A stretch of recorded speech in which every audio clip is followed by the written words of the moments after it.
This is a Sports Catastrophe production. Hey there, Heather, ho there. It's Jeff Cutter Diamond welcoming you to another Sports Catastrophe Birthday Boy. And the birthday boy for today, July the 14th, is a icon in the world of golf, becoming the first African American to play in the Masters, doing so in 1975. His life was huge with racist sentiments all on the PGA Tour. His name is Lee Elder. Well, I know Lee Elder technically is dead. He died in 2021. But technically, because there was no other guys I haven't covered for July 14th, he was my guy. He's my guy. So anyway, that's what I'm doing. So Lee Elder was one of 10 children born in Dallas, Texas. But his father went to World War II and died, so he was 9 years old. And worst off, his mother died 3 months later. So he had to move from the ghettos before being sent to LA to live with his aunt. He would work as a caddy at the local golf courses and all that. Elder actually had a wife who he met at a golf tournament and who was his manager. Anyway, unfortunately though, life for the Elder getting on the PGA Tour was not that easy. Well, he took jobs in pro shops and locker rooms and caddying and playing when he had the opportunity.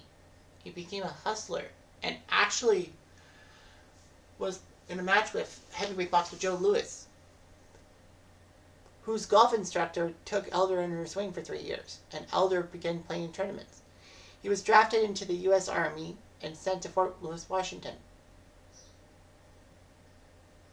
And he was put in a special services unit so that he could play golf on a steady basis. He was discharged from the Army in 1961 and joined the Black Players Association, the United Golf Association.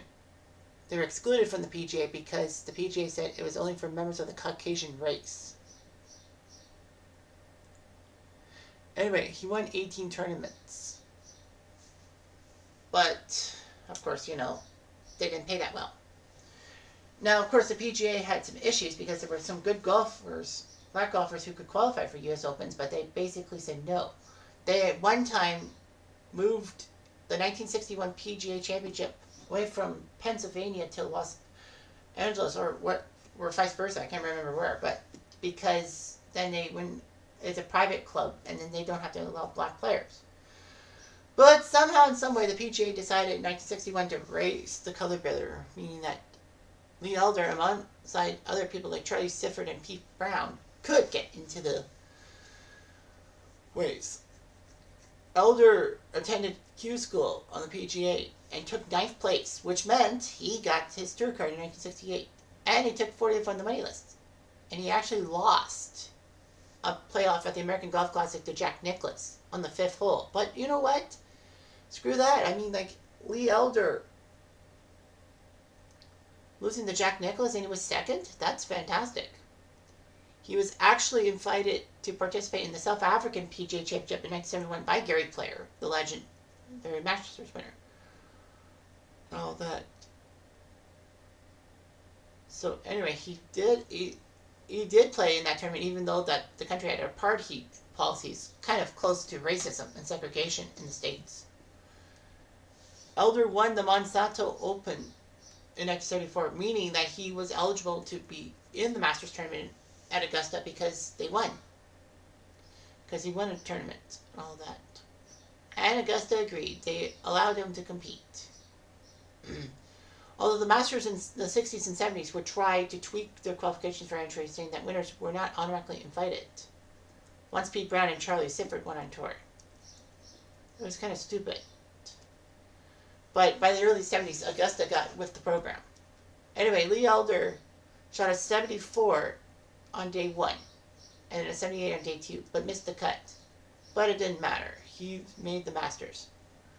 He played 5 more times in the Masters. His best finish was 17th in 1979.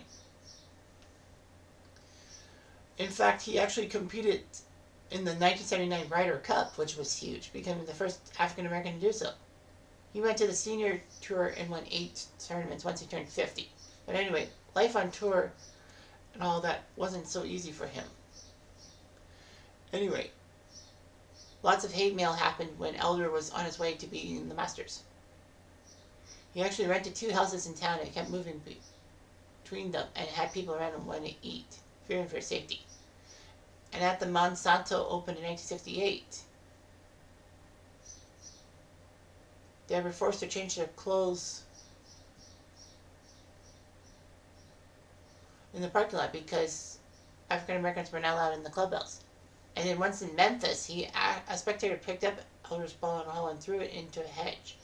However, Elder was given a free draw because the pro golfers did all that. Unfortunately, Lee Elder's game was ruined by the fight against racism. So in 1974, he set up the Lee Elder Scholarship Fund to offer monetary aid to low-income young men and women seeking money for college.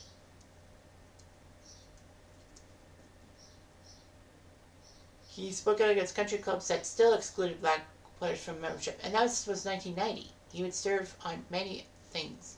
And in 2021, months before he died, he took part in the traditional ceremonial start to the Masters by blasting a tee shot.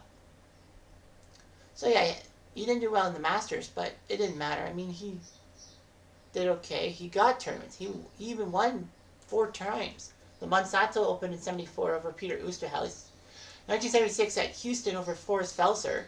78 at the Milwaukee Open over Lee Trevino in a playoff. And beat Mark Hayes at the American Express Westchester Classic in 1978. So at least he won on tour and all that. And, you know, that's just fantastic.